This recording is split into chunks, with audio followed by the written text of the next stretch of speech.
Mishle, Proverbs chapter 5. My son, attend to my wisdom, incline thy ear to my understanding, that thou mayest preserve discretions, and the knowledge of thy lips, they shall guard thee. For the lips of a strange woman drop honey, and her mouth is smoother than oil. But in the end she is bitter as wormwood, sharp as a two-edged sword. Her feet go down to death, her steps take hold on Sheol, so that she findeth not the level path of life. Her ways are unstable, and she knoweth it not.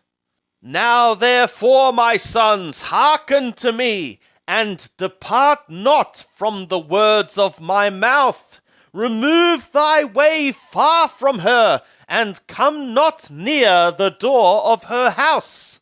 Lest thou give thy honor to others, and thy years to the cruel, lest strangers be filled with thy strength, and thy labors be in the house of a foreigner, and thou mourn at thy latter end, when thy flesh and thy body are consumed, and say, How have I hated instruction, and my heart despised reproof? Neither have I obeyed the voice of my teachers, nor inclined my ear to them that instructed me.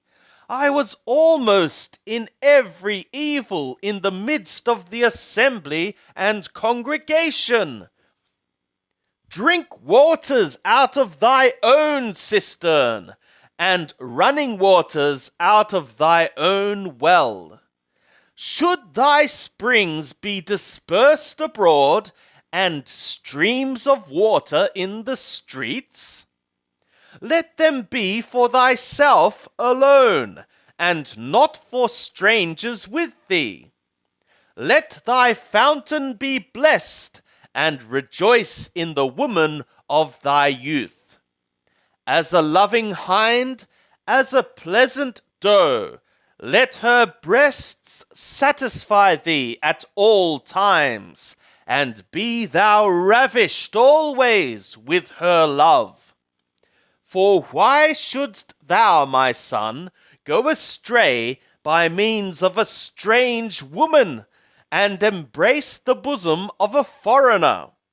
For the ways of man are before the eyes of Yahweh, and he maketh level all his paths. His own iniquities shall take the wicked, and he shall be held with the cords of his sin. He shall die for lack of instruction, and in the greatness of his folly he shall go astray.